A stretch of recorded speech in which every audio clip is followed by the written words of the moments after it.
નમસ્કાર, આપ જોઈ રહ્યા છો મંતવ્ય ન્યૂઝ અને ગુજરાત એટ 7 સાથે હું છું આપની સાથે નંદની। સમાચારોની શરૂઆત કરીશું, જેમાં રાજ્યમાં ગરમીથી રાહત મળશે।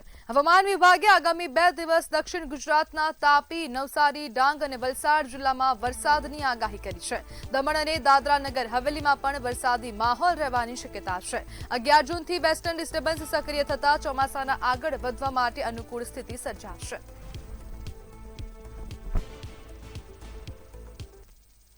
आज का जो फोरकास्ट दिया गया अगले 7 दिन के लिए 9 जून से लेकर 15 जून तक, इसमें गुजरात रीजन में हल्का से मध्यम बरसात का संभावना रहेगा। मेनली आपका जो 4 दिन तक नवसारी, वलसाड, डांग, दमन, दादरा नगर हवेली और तापी के लिए दिया गया है। उसके आगे फिर उत्तर की तरफ और भी कुछ डिस्ट्रिक्ट का हल्का से मध्यम बरसात होने का संभावना रहेगा। और जो सौराष्ट्र कच्छ के लिए डे 5 मतलब 13 जून से हल्का से मध्यम बरसात का संभावना रहेगा दुक्का स्थानों में। वो भी जो डिस्ट्रिक्ट रहेगा मेनली जो दक्षिण गुजरात की सौराष्ट्र कच्छ की जो जिला है उसमें बारिश होने की संभावना रहेगी। ગુજરાતમાં ઉનાળાની આકરી ગરમીનો પ્રકોપ યથાવત છે। હવામાન વિભાગના જણાવ્યા અનુસાર રાજ્યના મોટા ભાગના વિસ્તારોમાં મહત્તમ તાપમાન સામાન્ય કે સામાન્યથી વધુ નોંધાયું છે। વહેલી સવારથી બનાસકાંઠાના વાતાવરણમાં પલટો આવ્યો છે। અમીરગઢ, ઇકબાલગઢ, ડીસા, પાલનપુર, દાંતીવાડા, ધાનેરા, કાંકરેજ સહિતના જિલ્લાના અનેક વિસ્તારોમાં વાદળછાયા વાતાવરણ જોવા મળી રહ્યું છે। આકાશમાં ઘેરાયેલા વાદળોને કારણે ખેડૂતોમાં ચિંતામાં ગરકાવ જોવા મળી રહ્યા છે। ચોમાસું પશ્ચિમ કિનારે હવે મુંબઈથી 150 કિલોમીટર દૂર છે। આગામી 48 કલાકમાં તે મુંબઈમાં દસ્તક આપી શકે છે।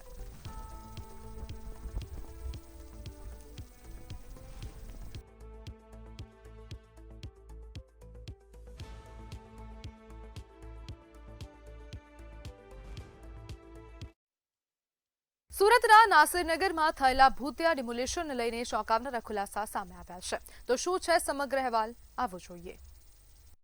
સુરતના વેડ દરવાજા પાસે આવેલા નાસિરનગર વિસ્તારમાં 100 જેટલા મકાનોનું ડિમોલેશન કરવામાં આવ્યું હતું। ડિમોલેશનની આટલી મોટી કામગીરી થવા છતાં તંત્ર દ્વારા હાથ ખંખેરવાનો પ્રયાસ થઈ રહ્યો છે।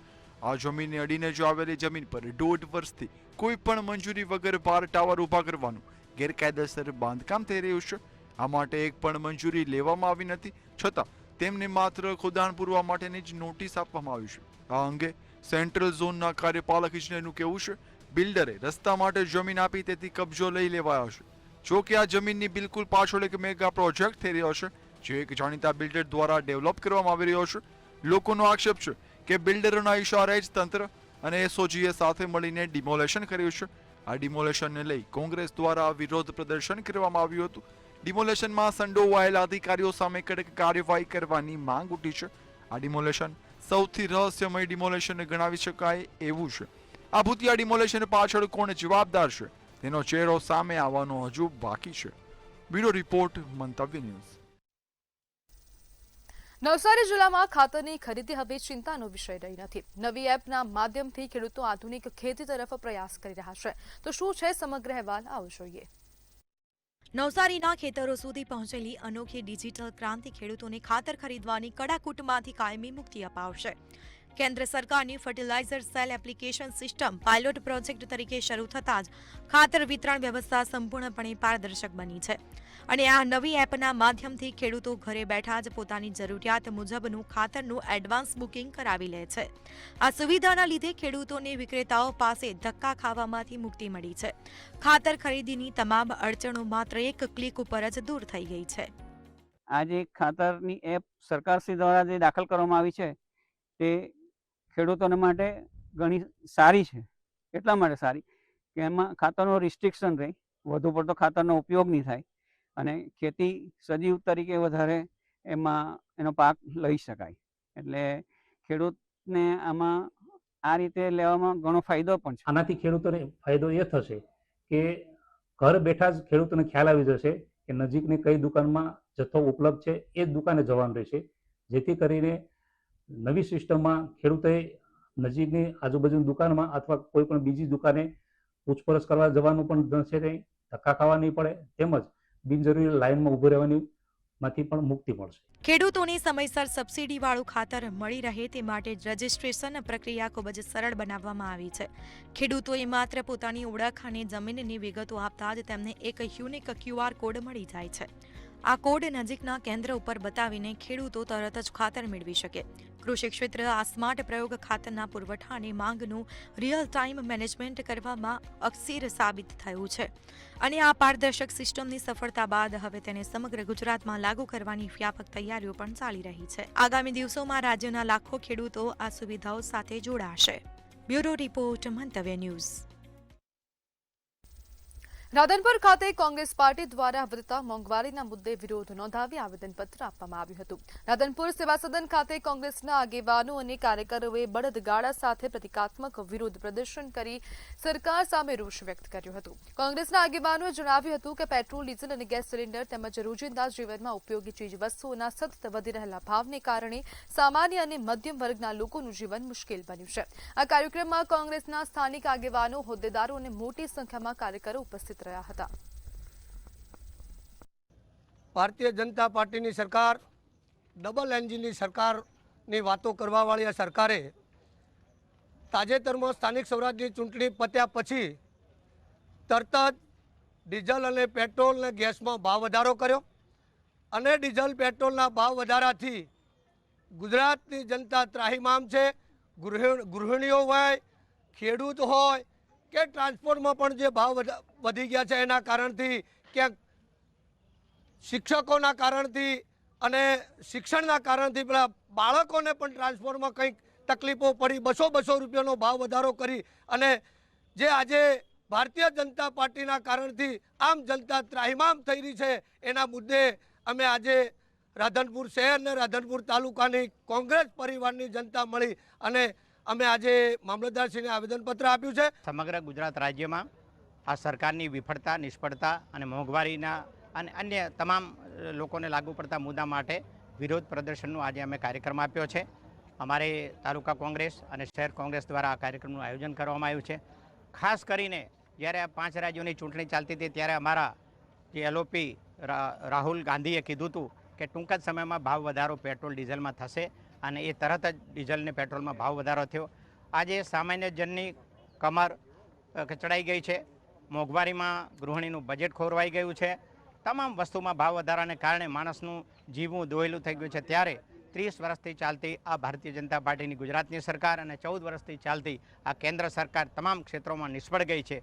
1000, 1100 ને 1200 પહોંચ્યો છે. ત્યારે કોંગ્રેસની સરકાર હતી ત્યારે 350 ને 350 અમે બાટલો લેતા હતા. આજે ડીઝલ, પેટ્રોલ છે, દાળ છે, તેલ છે, એટલું બધું મોંઘું થયું છે કે અમે રસોડા ચલાવવામાં પણ અમને બહુ તકલીફ પડે છે. અને આ તકલીફના કારણે અમે આવેદનપત્ર આપ્યું છે. જો સરકાર આ બેરી મોંઘી સરકાર નહીં સાંભળે તો અમે કોંગ્રેસ તરફથી ધરણા કરીશું અને ધરણાથી પણ જો એ નહીં સાંભળે તો અમે આગામી ગાંધી ચિંધ્યા માર્ગે જવા પણ તૈયાર છીએ. કોળી સમાજના આગેવાનો દ્વારા ગુજરાત સરકારના મંત્રી કુંવરજી બાવળિયા સહિત રાજુલા, સાણંદના ધારાસભ્યો અને પૂર્વ ધારાસભ્ય લાલજી મીર સાથે સૌહાર્દપૂર્ણ બેઠક યોજાઈ હતી. બેઠકમાં કોળી સમાજના સંગઠન, વિકાસ અને હિતના મુદ્દાઓ પર ચર્ચા કરવામાં આવી. તમામ આગેવાનોએ એક મતથી જણાવ્યું કે કોળી સમાજ એક છે અને હંમેશા એક રહેશે તથા સમાજની એકતા, સંગઠન અને પ્રગતિ માટે સાથે મળીને કાર્ય કરવાની પ્રતિબદ્ધતા વ્યક્ત કરી. મહાનગરપાલિકા દ્વારા અત્યારે 2 પ્લાન્ટ ચાલી રહ્યા છે. એક શોભાસન અને એક નાગલપુર પ્લાન્ટ ચાલી રહ્યા છે અને ત્યાં સેકન્ડરી લેવલનું પાણીનું શુદ્ધિકરણ થઈ રહ્યું છે. એટલે સેકન્ડરી લેવલના શુદ્ધિકરણમાં આ પાણીને આપણે તળાવમાં છોડી નથી શકતા કે જમીનમાં નથી ઉતારી શકતા અથવા કોઈ અન્ય ઉપયોગમાં નથી લઈ શકતા. આવા પાણીને સામાન્ય રીતે જે કન્સ્ટ્રક્શન ચાલતું હોય તેમાં ઉપયોગમાં લઈ શકાય છે અને મહાનગરપાલિકાને જે પાણીના ટેન્કરો રોડ સફાઈ કે માટે કરતા હોય એ માટે ઉપયોગમાં લઈ શકાય છે. પણ હવે મહાનગરપાલિકાનું પ્લાનિંગ એવું છે કે જેટલા આપણા પાણીના STBના પ્લાન્ટ છે એમને ટર્શરી લેવલ એટલે એકદમ શુદ્ધિકરણ કરવામાં આવે અને એટલું શુદ્ધ પાણી હોય કે આપણે એને પીવામાં પણ ઉપયોગમાં લઈ શકાય. અમદાવાદના બોપલ વિસ્તારમાં નશાની હાલતમાં પાડોશીઓ સાથે ઝઘડો કર્યા બાદ કુખ્યાત મહાવીરસિંહ સિંધવનું ચોથા માળેથી પટકાતા મોત થયું છે. રાત્રે સોસાયટીમાં થયેલા વિવાદ બાદ તેણે મારામારી કરી હતી અને પોલીસ પકડથી બચવા ભાગતી વખતે આ અકસ્માત સર્જાયો હતો. તેના વિરુદ્ધ ગુસ્સે ટોક, લૂંટ અને ડ્રગ્સ નેટવર્ક સાથે જોડાણના આક્ષેપો પણ સામે આવ્યા હતા. બોપલ પોલીસે અકસ્માતે મોતનો ગુનો નોંધી વધુ તપાસ શરૂ કરી છે.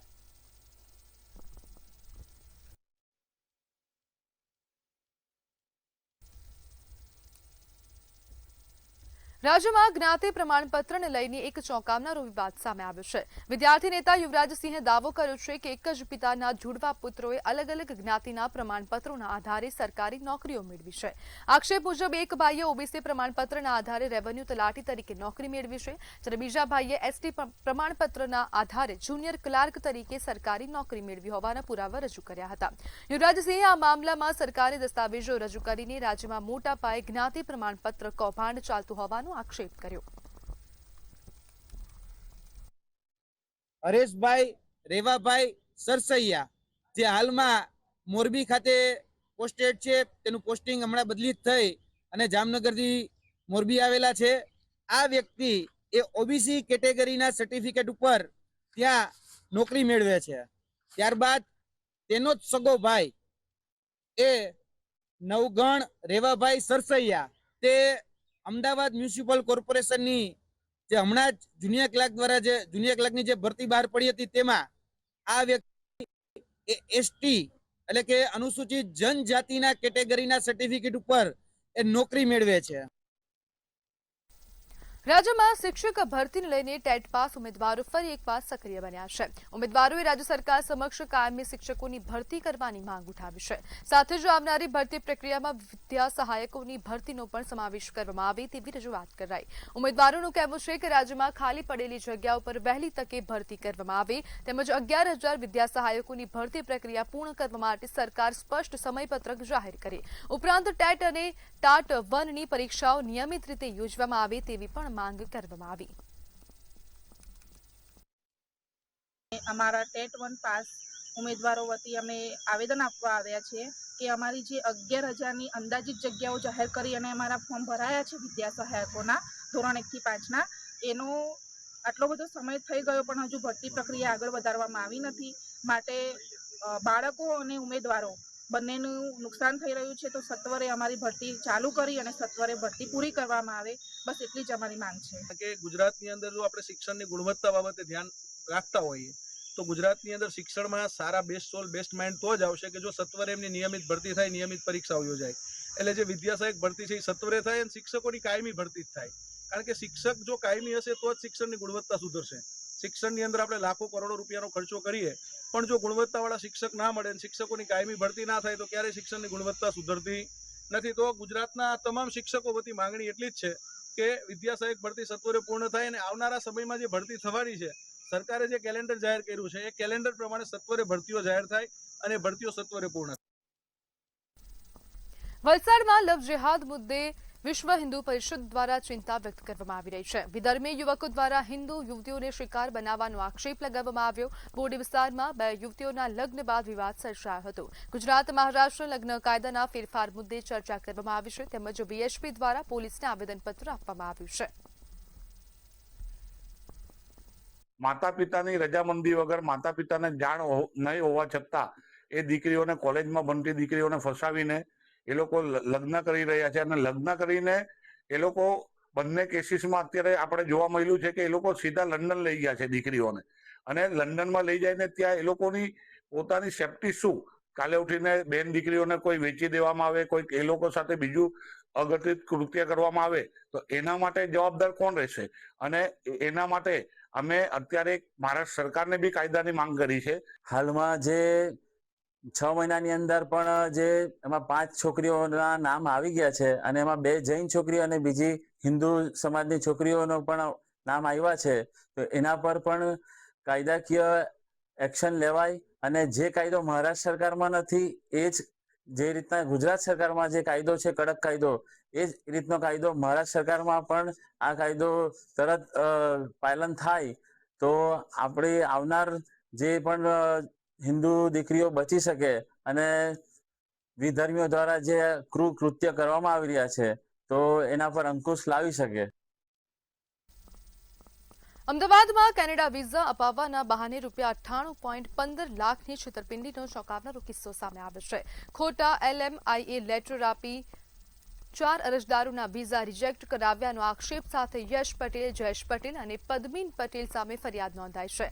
એમ્બેસીની તપાસમાં લેટર નકલી હોવાનું બહાર આવતા સમગ્ર કૌભાંડનો પર્દાફાશ થયો હતો. જે ફરિયાદ નોંધાવી છે એ યશ પટેલ, જયેશભાઈ પટેલ અને પદ્મીનભાઈ પટેલ આ 3 વ્યક્તિના વિરુદ્ધ નોંધાવી છે. આ ફરિયાદ મેં નોંધાવી છે કે કેનેડામાં જે હું ઇમિગ્રેશનનું કામકાજ કરું છું એમાં એમણે જે મને ડોક્યુમેન્ટ્સ ત્યાંથી કેનેડાથી ઇસ્યુ કર્યા છે એ બધા ડોક્યુમેન્ટ્સ ફ્રોડ છે, એને કારણે મેં આ ફરિયાદ નોંધાવી છે. પાટણના સમી તાલુકાના ગ્રામ્ય વિસ્તારોમાં ગેરકાયદેસર પાણી કનેક્શનો સામે કાર્યવાહી હાથ ધરવામાં આવી હતી. સ્થાનિકોની રજૂઆતના પગલે પોલીસ બંદોબસ્તની સાથે કરાયેલી કાર્યવાહીમાં 200થી વધુ ગેરકાયદેસર કનેક્શનો કાપી નાખવામાં આવ્યા છે તેમજ ગેરરીતિ અટકાવવા ગ્રામ પંચાયતને નોટિસ ફટકારવામાં આવી છે. સ્થાનિકો પૂરતો પાણી પુરવઠો સુનિશ્ચિત કરવાની માંગ કરી રહ્યા છે. પાણી અંતરના વિસ્તારમાં જે આપવું પડે આંતરિક વિતરણ જે કરવું પડે પંચાયતનો વિષય આગળ કરવામાં આવતું નથી. એના કારણે શું હોય કે ભાઈ મેઇન લાઈન જે જાય છે આગળના ગામડા માટે, છેવાડાના ગામડા માટે એમાં કનેક્શન કરી નાખીએ. હવે એ કનેક્શન થઈ જાય તો આપણે ગામડા પાણી નહીં મળે. કેટલા લોકોએ કનેક્શન કર્યા? અહીંયા 2-3 લાઈનો અમે કાપી, મોટી 3-4 ના કનેક્શન હતા. કેટલા લોકો? લગભગ 100-200 જેવા માણસો તો હશે. વર્ષથી વધુ જૂના પરમિટ ધરાવતા વાહનોના ફિટનેસ સર્ટિફિકેટમાં વિલંબ બદલ વસૂલાતા રોજના ₹50 દંડ સામે રિક્ષા ચાલક યુનિયન ગુજરાત હાઈકોર્ટ પહોંચ્યા છે. યુનિયનનું કહેવું છે કે દંડના કારણે રિક્ષા ચાલકો પર ભારે આર્થિક બોજો પડી રહ્યો છે. હાઈકોર્ટે અરજીનો પ્રાથમિક સ્વીકાર કરી સંબંધિત વિભાગોને નોટિસ પાઠવી 1 મહિનામાં જવાબ રજૂ કરવા આદેશ કર્યો છે. હવે આગામી સુનાવણીમાં આ મામલે મહત્વપૂર્ણ નિર્ણય આવવાની શક્યતા છે. કાયદો એવો છે કે 2017માં જે ફિટનેસનો 15 વર્ષનો કાયદો હતો તો 2017માં હાઈકોર્ટ કરી હતી અને હાઈકોર્ટમાં સરકારે એ કાયદાને રદ કર્યો હતો. તો પાછો 2025માં આજ એ જ કાયદો પાછો અમલમાં લાવ્યા છે. એટલે 15 વર્ષ સુધી ફિટનેસ ના કરાય તો કોઈ દંડ નહોતો. અત્યારે સરકારે 10 વર્ષ પછી રોજનો 50 રૂપિયા, માની લો કે 10 વર્ષ સુધી ગાડી હોય, 10 વર્ષ પછી ભૂલી ગયા કોઈ ફિટનેસ કરાવવાનું વર્ષનો હોય તો વર્ષના 18,000 રૂપિયા અને GST સાથે એના માટે અમે સરકારને રજૂઆત કરી. સરકારે અમારી રજૂઆત ના સાંભળી તો અમે હાઈકોર્ટ ગયા અને હાઈકોર્ટમાં કાલે રીટ હતી. તો હાઈકોર્ટે અમારી રજૂઆતને સાંભળી અને કેન્દ્ર સરકારને 1 મહિનાનો પત્ર લખ્યો છે અને જવાબ માંગ્યો છે કે 1 મહિનાનો આનો જવાબ આપવો. સમાચારમાં આગળ વાત કરીએ તો વડોદરા ખાતેથી સમાચાર સામે આવી રહ્યા છે. રિવ્યુ બેઠકનું આયોજન કરવામાં આવ્યું છે. તો પાણી સમસ્યા મુદ્દે કમિશનર દ્વારા રિવ્યુ બેઠકનું આયોજન કરવામાં આવ્યું છે. ગેરકાયદેસર કનેક્શન મોટર્સ પર કડક કાર્યવાહીનો આદેશ આપવામાં આવ્યો છે. કેટલાક વિસ્તારોમાં કૃત્રિમ પાણી અછત સર્જાતીનો આક્ષેપ પણ કરવામાં આવ્યો છે. જેમાં પાણી વ્યવસ્થાપન મુદ્દે અધિકારીઓ સાથે ચર્ચા વિચારણા કરવામાં આવી રહી હતી. તો આ મહત્વના સમાચાર વડોદરાથી સામે આવી રહ્યા છે. SSNLમાંથી વધુ પાણી મંગાવવાનું આયોજન પણ કરવામાં આવ્યું છે. તો વડોદરા ખાતેથી આ સમાચાર સામે આવી રહ્યા છે, જેમાં મ્યુનિસિપલ કમિશનર દ્વારા રિવ્યુ બેઠકનું આયોજન કરવામાં આવ્યું. પાણી સમસ્યા મુદ્દે કમિશનરે રિવ્યુ બેઠકનું આયોજન કર્યું હતું. ગેરકાયદેસર કનેક્શન મોટર્સ પર કડક કાર્યવાહીનો પણ આદેશ આપવામાં આવ્યો છે. કેટલાક વિસ્તારોમાં કૃત્રિમ પાણી અછત સર્જાતીનો આક્ષેપ પણ કરવામાં આવ્યો.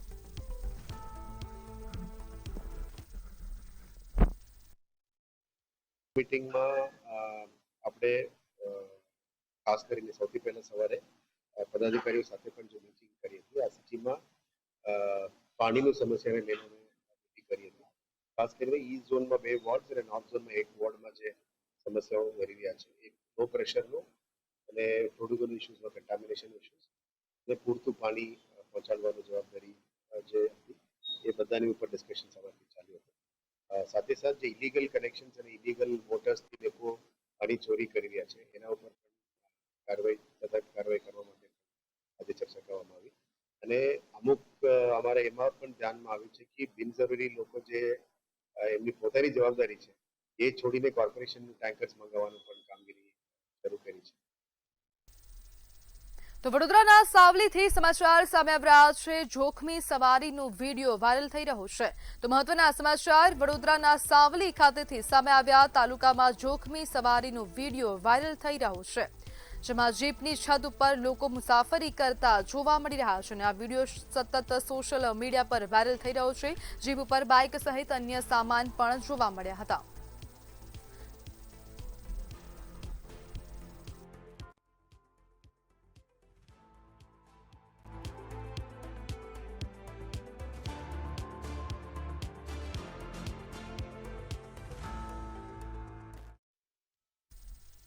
તો ગાંધીનગરથી સમાચાર સામે આવી રહ્યા છે. 6 બાંગ્લાદેશીઓની ધરપકડ કરવામાં આવી છે.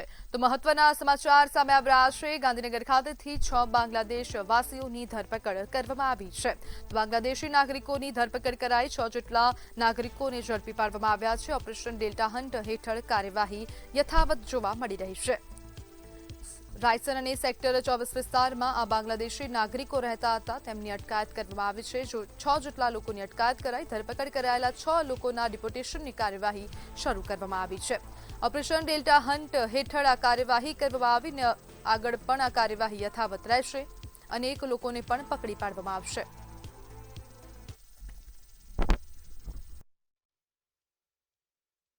ऑपरेशन डेल्टा हंट अंतर्गत जो राज्य भर में ड्राइव चाली रही હતી એના અંતર્ગત ગાંધીનગર જિલ્લામાં ટોટલ 6 બાંગ્લાદેશી લોકોની અટકાયત કરવામાં આવી છે. તેને ડિટેન કરવામાં આવ્યું છે. 6 લોકો મેઇનલી સેક્ટર 24 અને રાયસનમાં રહેતા હતા અને પોલીસને જો માહિતી હતી એના પછી ડ્રાઈવમાં શોધખોળ કરીને ટોટલ 6 લોકોને ડિટેન કરવામાં આવ્યું છે. સર હજુ આ ડ્રાઈવ ચાલુ રહેશે અને આ લોકો જે ડિટેન કર્યા છે એ લોકોને બાંગ્લાદેશ પરત મોકલવાની? બિલકુલ, અત્યારે સંપૂર્ણ પ્રોસિજર અત્યારે ચાલી રહ્યું છે અને એને બધા લોકોને ડિપોર્ટ પણ કરવામાં આવે. તો ગાંધીનગર ખાતેથી અન્ય સમાચાર સામે આવી રહ્યા છે. જેમાં વસ્તી ગણતરી કરતા શિક્ષકોને ઓન ડ્યુટી ગણવામાં આવે તેવી માંગણી કરવામાં આવી છે.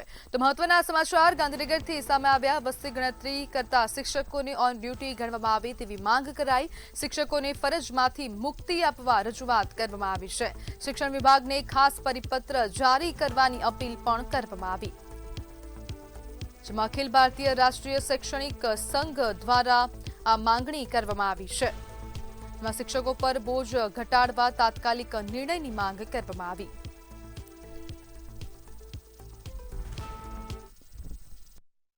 શિક્ષકો, આચાર્ય એચટાટ શિક્ષકો અને એચટાટ આચાર્યો ખાસ કરીને જેમણે શાળાનું પણ સંચાલન કરવાનું હોય, પ્રવેશોત્સવ કાર્યક્રમ હોય, શાળામાં પ્રવેશ અપાવવાની બાબત હોય અથવા તો વિદ્યાર્થીઓના તમામ પ્રકારના ડેટાની અત્યારે અપડેશનની કામગીરી ચાલી રહી હોય તેવા સંજોગોમાં બેવડી જવાબદારી તેમના માથે છે.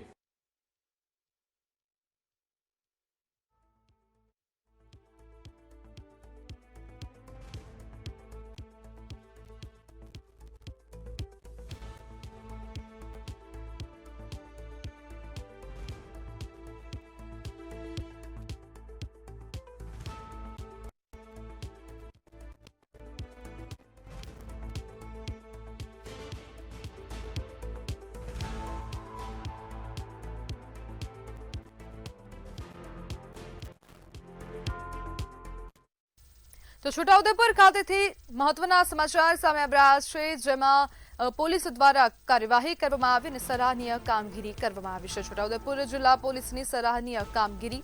તો આ મહત્વના સમાચાર છોટાઉદેપુરથી સામે આવ્યા. CEIR પોર્ટલની મદદથી 15 ખોવાયેલા મોબાઈલ શોધી કાઢ્યા છે. 3.58 લાખથી વધુ કિંમતના મોબાઈલ માલિકોને પરત આપવામાં આવ્યા છે. જેમાં લોકલ ક્રાઇમ બ્રાન્ચ અને ઝોઝ પોલીસે સફળ કામગીરી કરી હતી. જેમાં સાંસદ જસુભાઈ રાઠવાના હસ્તે મોબાઈલ પરત સોંપવામાં આવ્યા.